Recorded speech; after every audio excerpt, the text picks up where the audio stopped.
خدا کا شکر ادا کرتے ہیں کہ آج نئے سال کا دوسرا اتوار ہے اور دوسری سنڈے میٹنگ۔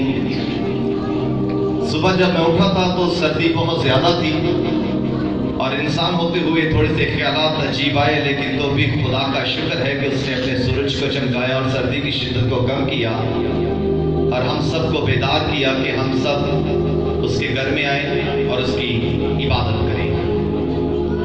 ابھی تھوڑی دیر پہلے آپ کی بوا جی نے ایک ایکٹیویٹی کی ہے، مجھے اچھا لگا سن کر کہ آپ کو ہر ٹاپک کی یاد ہے جو آپ کے ساتھ خدا کے کلام میں سے پیش کیا گیا اور آپ نے ہر ٹاپک کو اپنے دل میں رکھا۔ مجھے بہت خوشی ہوئی اور نظر آیا کہ واقعی ہماری محنت جو ہے پھلدار ثابت ہوئی۔ کیا کوئی بتا سکتا ہے کہ آج ہمارے پیغام کا کیا مضمون ہے؟ روغن بلسان۔ آواز زیادہ نہیں، کیا ٹاپک ہے؟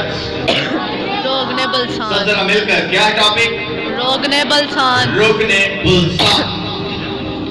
آج ہمارے پیغام کا عنوان ہے، ٹاپک ہے روغن بلسان۔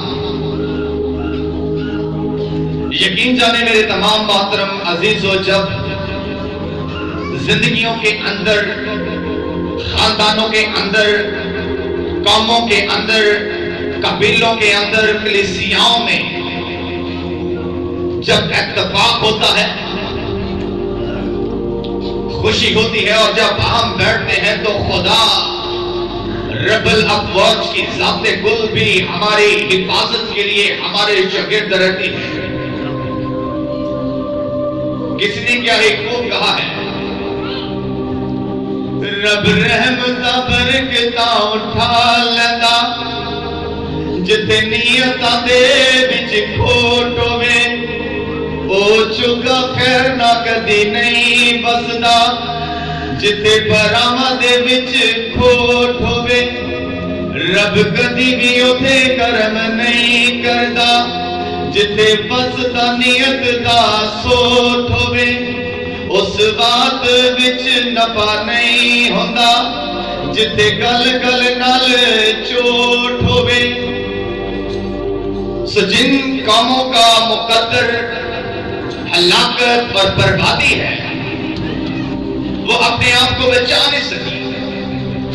خدا ان قوموں کی طرف مائل ہوا، خدا ان قوموں کی طرف متوجہ ہوا، خدا نے ان قوموں میں اپنے نبی بھیجے، خدا نے ان قوموں میں اپنے پیغامات کو بھیجا اور خدا نے بار بار انہیں احساس دلایا کہ وہ بچ جائیں، توبہ کریں اور میری طرف راغب ہو جائیں، میری طرف مائل ہو جائیں، تو بھی وہ قومیں بربادی اور تباہی سے ہلاک ہوئی۔ بائبل بیان کرتی ہے کہ اس نے مچھلی کے پیٹ میں رکھ کر یونا کو نینوا میں تو پہنچا دیا، مگر نینوا نے وقت کے لحاظ سے توبہ تو کی اور وہ ان کی توبہ وقتی توبہ تھی، اور کچھ ہی عرصے کے بعد نینوا پھر اپنے وہی کاموں میں آیا اور بربادی اور ہلاکت میں وہ تباہ ہو گئی۔ کیونکہ خدا کا کلام بڑا واضح اور بڑا صاف ہے۔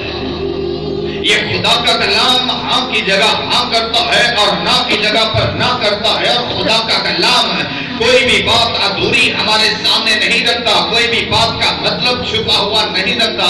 خدا کا کلام صاف اور واضح ہمارے سامنے رہتا ہے۔ یرمیا نبی، یرمیا کا مطلب ہے یہوہ سر بلند ہے،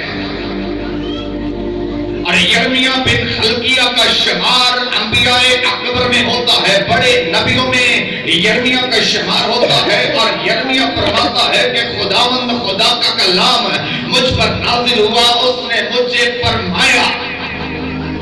یرمیا کہتا ہے کہ خداوند خدا کا کلام مجھ پر نازل ہوا، اس نے مجھ سے فرمایا۔ اس سے پیشتر اب خدا یرمیا سے کہتا ہے، اس سے پیشتر میں نے تجھے باطن میں خلق کیا، میں تجھے جانتا تھا۔ اب خدا یرمیا سے کہتا ہے، یرمیا اس سے پہلے کہ میں تیری ماں کے پیٹ میں جب تو بے ترتیب ماتا تھا، تجھے بناتا، اور جب میں تجھے ہڈیاں دے رہا تھا، جب میں تجھے ماंس دے رہا تھا، جب میں تیرا جسم بنا رہا تھا، اور جب میں تیرے جسم کی اعضاء بنا رہا تھا، اور تیرے اعضاؤں پر میں تمام طرح کی نسیں چڑھا رہا تھا، यिर्मयाह देख मैं तुझे तब से जानता हूँ जब तू अपनी माँ के पेट में था, माँ के पेट में खल्क हो रहा था और मैं तुझे बना रहा था। मैं तेरी वलादत से पहले तुझे जानता हूँ और मैंने तेरी वलादत से पहले, जब तेरे बाप को भी नहीं पता था, जब तेरी माँ को नहीं पता था, तेरी वलादत से पहले मैंने तुझे चुना है, मैंने तुझे मस्सा किया है, मखसूस किया है और हाँ मैंने तुझे कौमों के लिए नबी ठहराया है। इससे पहले कि तू पैदा होता ना तेरी माँ को पता था ना तेरे बाप को पता था, मैंने तुझे तब से ही कौमों के लिए नबी ठहराया है। यिर्मयाह देख मैं तुझे बातन ही से जानता हूँ। और तभी यिर्मयाह कहता है, तभी यिर्मयाह ने कहा, हाय खुदावंद मेरे खुदा, देख मैं तो बोल नहीं सकता क्योंकि मैं तो अभी छोटा बच्चा हूँ, मैं तो बहुत छोटा हूँ, मेरी उम्र ऐसी नहीं कि मैं नबी कहलाऊं। और तब रब्बुल इज्जत की जात यिर्मयाह नबी से कहती है, और खुदावंद खुदा ने यिर्मयाह से कहा, तुझे किसने कहा कि तू बच्चा है? मैं अब तेरे मुंह को छूता हूँ, मैं तेरे लबों को छूता हूँ और देख मैंने तेरे लबों में और तेरे मुंह में अपना कलाम डाल दिया है। और अब मैं तुझे कौमों के पास भेजूंगा, अब मैं तुझे कबीलों के पास भेजूंगा, अब मैं तुझे तमाम लोगों में भेजूंगा और जो कुछ मैं कहूंगा तू फरमाएगा, जो कुछ मैं कहूंगा तू कहेगा। देख मैंने तुझे कौमों के लिए नबी मुकर्रर किया है। यिर्मयाह कहता है कि तब खुदावंद ने अपना हाथ बढ़ाया और मेरे मुंह को छुआ और मेरे मुंह में उसने अपना कलाम डाला और मुझसे कहा कि अब तू लगाए, गिराए, तमीर करे क्योंकि मैंने तुझे इख्तियार दिया है। यिर्मयाह इसी बात से खुदावंद का कलाम जो है वो पेश करता है। यिर्मयाह नबी कौम बनी इस्राएल का पेशवा होते हुए, कौम बनी इस्राएल का नबी होते हुए इस्राएल की सारी खुशियों से खुश होता है और परेशानियों से परेशान होता है। अगर कौम खुश है तो पेशवा खुश है, अगर कौम परेशान है तो पेशवा परेशान है। और बाइबल मुकद्दस का ये जो हवाला अभी हमने तलावत किया, यिर्मयाह नबी फरमाता है कि काश के मैं हमसे तसल्ली पाता। अब इस हवाले में नजर आता है कि यिर्मयाह परेशान है, गमगीन है और कहता है कि मैं शिकस्ता हाल हूँ और मैं टूटता रहता हूँ और हैरत ने मुझे दबाया है। मैं नबी हूँ और नबी होकर मैं गमगीन हूँ, मैं नबी हूँ और नबी होकर मैं हारा हुआ महसूस करता हूँ, मैं नबी हूँ और नबी होकर मैं गिरा हुआ महसूस करता हूँ, मैं नबी हूँ और मुझे लगता है कि मुझे किसी ने दबाया हुआ है।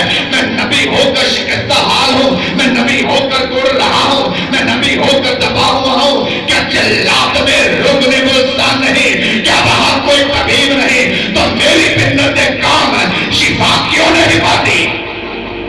मैं नबी होकर टूट रहा हूँ, शिकस्ता हाल हो, हैरत ने मुझे दबाया है। क्या जल्लाद के अंदर रुकने गुलस्तान नहीं? क्या वहां कोई तबीब नहीं? तो मेरी बिन्नते काम क्यों शिफा नहीं पाती?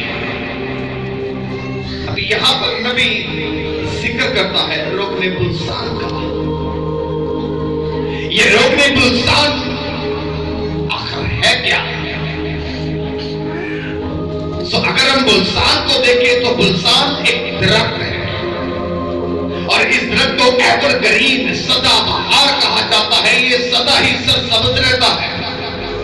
गुलसान एक दरख्त है जो सदाबहार है और सदा सरसब्ज रहता है। और रोगन जो है चिकनाहट को कहा जाता है। जब इस दरख्त को कट लगाए जाते हैं, दरख्त को किसी औजार के साथ कट लगाए जाते हैं और जब दर्द को कट लगाए जाते हैं तो उस कट के अंदर से रोगन निकलता है और उस रोगन को ही यहाँ पर पेश किया गया है और उस रोगन को कहा गया है कि जल्लाद में रोगने गुलसान नहीं है। और ये रोगने गुलसान बीमारियों के इलाज के लिए तैयार किया जाता है, बीमारियों के इलाज के लिए इसे इस्तेमाल किया जाता है। और बनी इस्राएल के अंदर जल्लाद एक भट्टी थी। जल्लाद कोई इलाका नहीं, जल्लाद एक भट्टी थी और उस भट्टी में दुनिया भर से दवाइयां लाई जाती थी और दुनिया भर से दवाइयां वहां पर आती थी और वहां पर तकलीफ भी एक से बढ़ कर एक था।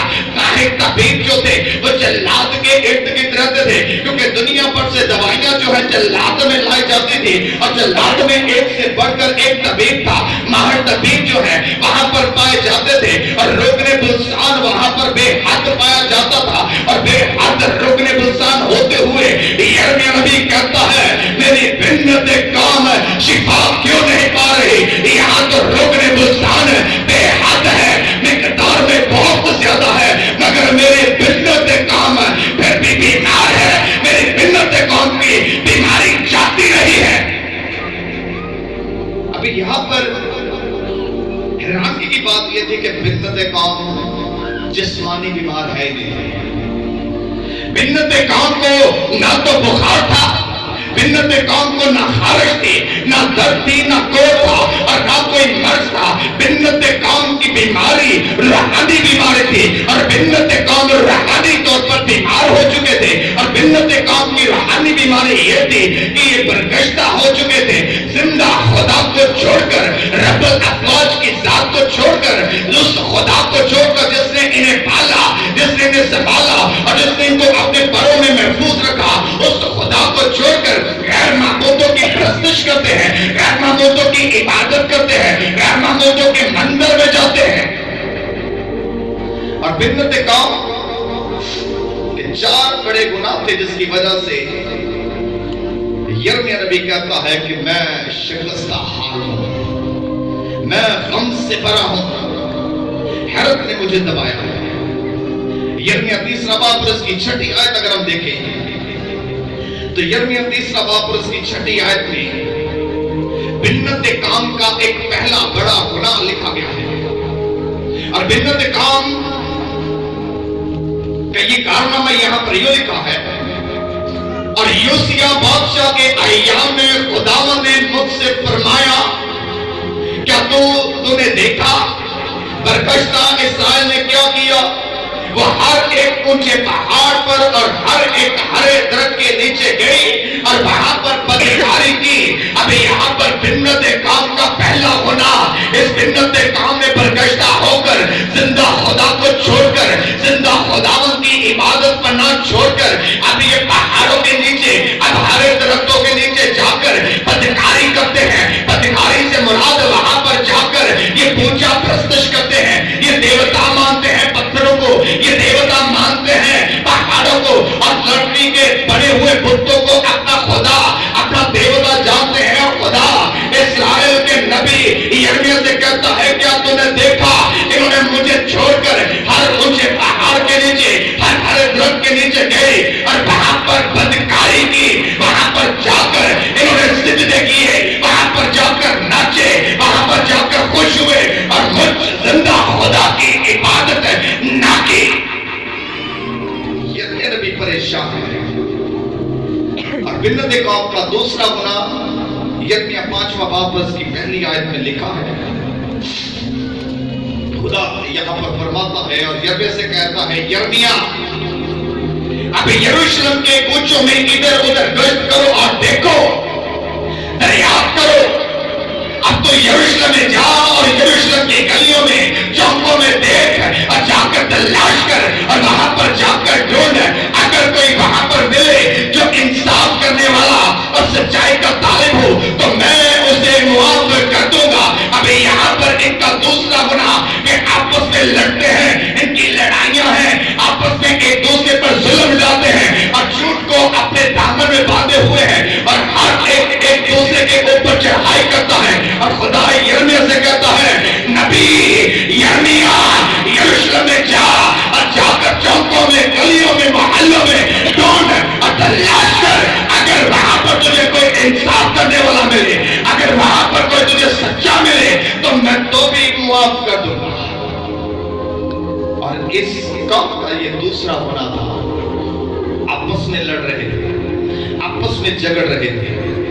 और 7वें बाब की 16 से 17 देखें तो वहां पर इनका तीसरा गुनाह कलमबंद किया गया है। और अभी यहां पर खुदा नबी से कहता है बस तो इन लोगों के लिए दुआ ना कर, इनके वास्ते आवाज बुलंद ना कर, مجھ سے منت اور شفاعت نہ کر کیونکہ میں تیری نہ سنوں گا. تو نبی ہے, میں نے تجھے کاموں کے لیے چنا ہے, میں نے تجھے اس کام کے اندر مقرر کیا ہے, مگر اب خبردار تو نے بھی آ کر میری حضوری میں اس کام کے لیے منت کی, اس کام کے لیے شفاعت کی, اس کام کے لیے دعا کی, میں تیری نہ سنوں گا. میں تجھے خبردار کرتا ہوں, خبردار یرمیا, اگر تو میری حضوری میں آ کر اس کام کے لیے شفاعت کرے, اس کام کے لیے دعا کرے, میں تیری نہ سنوں گا.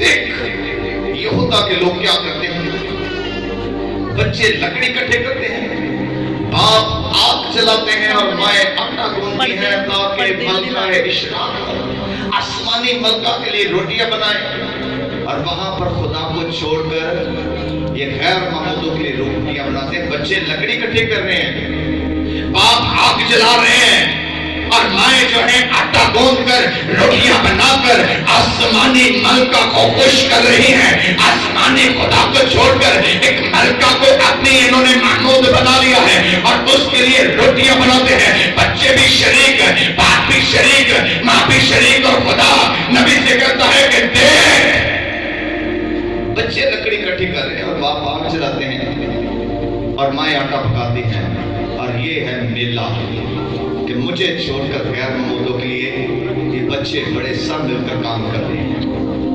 اور ان کا چوتھا گناہ یرمیا 7واں باب اس کی 30 اور 31ویں آیت ہے. ابھی یہاں پر خدا نبی سے کہتا ہے اس لیے بنی یہودا نے میری نظر میں برائی کی. خداوند فرماتا ہے انہوں نے اس گھر کو جو میرے نام سے کہلاتا ہے اپنی مکروہات سے اسے ناپاک کر دیا ہے. میرے گھر کے اندر انہوں نے گناہ کیا, میرے گھر کے اندر آ کر انہوں نے مکروہ چیزوں کو رکھ کر میرے گھر کو ناپاک کیا, اور انہوں نے توبت کے اونچے مقاموں میں اس دیوی اور دیوتا کو خوش کرنے کے لیے اپنے بیٹوں کو اور اپنی بیٹیوں کو آگ میں جلوا دیا, اپنے بیٹے اور بیٹیوں کو آگ میں ڈال دیا, اپنے بیٹے اور بیٹیوں کی بلی چڑھا دی, اپنے بیٹے اور بیٹیوں کی قربانی دے دی اپنی دیوی اور دیوتا کو خوش کرنے کے لیے. حالانکہ میں خدا ہوں, میں خدا نے کبھی ایسا حکم نہیں دیا, میں خدا نے کبھی ان کو یہ بات نہیں کی. اب انہوں نے توبت کے اونچے مقاموں میں جا کر اپنی بیٹیوں کو اپنے بیٹوں کو نظر کر دیا ہے, بلی چڑھا دیا ہے, قربان کر دیا ہے, آگ کے اندر جلا دیا ہے, اور انہوں نے میرے گھر کو بھی ناپاک کر دیا ہے. اب یرمیا دیکھ میں ان کو معاف نہیں کروں گا. اور یرمیا نبی روتا ہے, چلاتا ہے, اور جب خدا نے ان کے ان گناہوں کے سزاؤں کو مقرر کیا تو نبی کیا کہتا ہے؟ 9ویں باب کی پہلی آیت میں نبی کہتا ہے کہ کاش کہ میرا سر پانی ہوتا اور میری آنکھیں آنسوں کا چشمہ, تاکہ میں اپنی بنت کام کے مقتولوں پر شب روز ماتم کرتا. اب نبی کو جب خدا نے بتا دیا کہ دیکھ نبی یرمیا دیکھ میں ان کو سزا دوں گا, اور ان کی سزاؤں کا تعین میں نے کر لیا ہے, اور نبی کہتا ہے کہ کاش کہ میرا سر پانی ہوتا اور میری آنکھیں آنسوں کا چشمہ ہوتی, اور میں اپنی بنت کام کے مقتولوں پر شب روز ماتم کرتا, روتا رہتا, چلاتا رہتا.